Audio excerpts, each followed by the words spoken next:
Hey y'all, this is Two Passions, Jamie here. It's gonna be a short little video here. I'm gonna show you what I do every year to my catfish poles. Well, to my line actually. I'll show you what couple poles, different poles I use here every year. I love these. They're cheap poles, you get them at Cabela's, Bass Pro Shops, Cast King. It's about as thick as a broom handle. It's 11.5 feet long. It's a long pole. It keeps going. Yeah, I love it. You get a good cast out. Huge eyelets, huge reel. They're not really expensive. You can pick them up for 80 bucks. I'm not sure how much they are. It's been a couple years ago. But it's a 4.1 ratio reel. It's a big blockhead reel. That next to my head, it's a big old reel. I use a 50-pound test mono, big game line, but I'm gonna show you off this other rod that I have. I just bought. It's not about my rods here, but I'm gonna show them off to you anyway. But these are 6 foot. I get it right here. 7'6". And it can hold 1 to 10 ounce lures, or ounces, I should say. 10 65-pound line, and it's medium heavy action. These are called blue rods, and I got these rods at the catfish conference in Louisville, Kentucky, from Muddy River Catfishing. I follow on YouTube, and he makes these rods. He's got his own shop. He's a good guy from Mexico, and I got this set up with a Classic Pro 4.1 ratio Akuma reel. It's an inexpensive reel. It's about 60 bucks.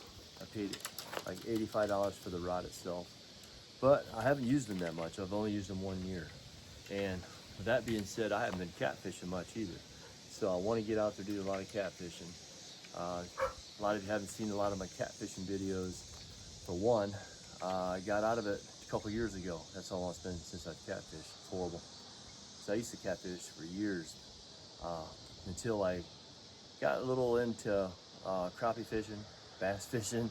That really got me into that, and white bass, and it got me away from catfishing for a while. And so I'm gonna back off a little bit and get back into catfishing.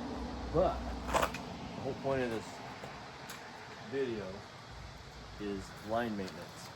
And I'll show you what I do every year on my lines. I'm not sure about a lot of you what you do with your lines, but I know a lot of you, most of you I talk to, will just after catfishing season's pretty much dried up, it's cold, and you take your rods, and these lines get beat up all spring, summer, fall long, and you whip them out of your garage or wherever you store them, and you use them again. Well, for me, I don't do that. For one, I like to take off a good chunk of my line, at least 8 foot back. I know there might be some line waste there, but I tell you, it's worth it. Because I had one incident happen about 10 years ago, and I've learned from it, using line year after year, and your line gets wore out, you know, because your line beats against rocks, wood in the water, and there's times that you use heavy weights like this, it drags your line over stuff, you snag over stuff, and if you run your fingers across the line, you can feel notches. And I can feel them here, but I thought I had a big one right here somewhere. There he is, right here. But I'll show you on a magnifying glass. All right, y'all, here it is. You can see that line's a little frayed out like it is. That's a bad deal. So we're gonna change this line out. And there's more than just one here. There's like one about another 3 feet above this one. But this is probably one of the worst ones. I got a magnifying glass on here, mat in the back so you can see it. You feel it with your hands when you run your fingers down through the line. But yeah, I'm not taking any chances of losing a big flathead, breaking my line. So we're going to change that out. So yeah, that's what I want to show you.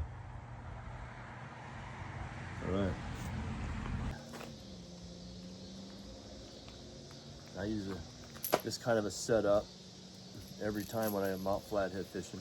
I got my 8-ounce weight.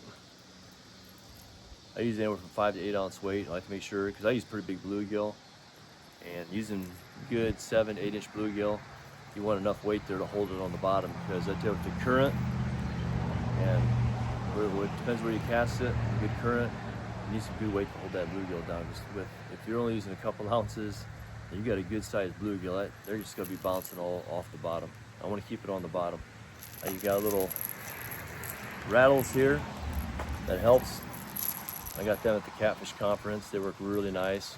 So every time that bluegill shape moves around, it puts vibration in the water, and it really attracts catfish. But anyway, let's get back to the line. I can tell you a bunch of stuff here, but I'm going to keep this short because it's about line maintenance. I like to take this line out, and obviously after I cut this, I'm going to have to retie everything. So there's about 8 foot right there. 8 foot of line. And usually anything past that, it's usually pretty good, the line is. But anything from my hook, about 6 feet, I'm just doing 8 feet just to be safe. 6 feet, you're gonna find nasty nicks and stuff in your line. And like I said, I ain't gonna take any chances of losing a big flathead, because like I said before, I didn't finish up what I was saying. 8 years ago, I lost a nice flathead, and it wasn't due to my hook. I mean, my hook was still, everything was attached, but it broke right in here in my line. Most of the time when your line breaks like that, a lot of times you probably had something going on, a weak spot in your line. So yeah, I got about 8 foot right here. I'm gonna take these handy fingernail cutters, and I'm just gonna cut right there. I'm gonna feel confident now knowing I don't have to have any notches in that line.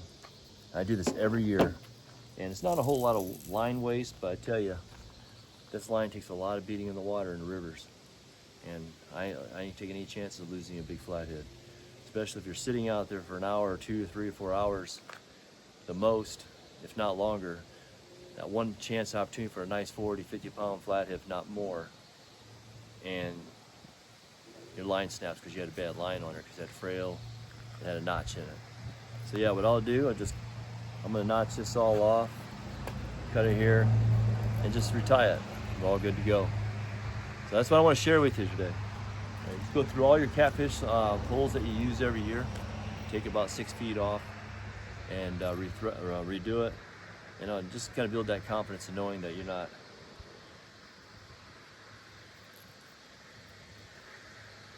Yeah, I just feel right there. That's a nasty. I don't know if you guys see that or not. That's just a nasty. If I can turn it, that's a nasty looking. I can probably about break it myself if I have to, if I play with it enough. But that's a 50 pound line, so it'd take a lot. And some of you have been pretty lucky, maybe using your line year after year. But I'm not gonna take any chances there. So all right, this is Two Passions Fishing. I thought I'd share that with you. Thanks a lot, and again, trust Christ for life.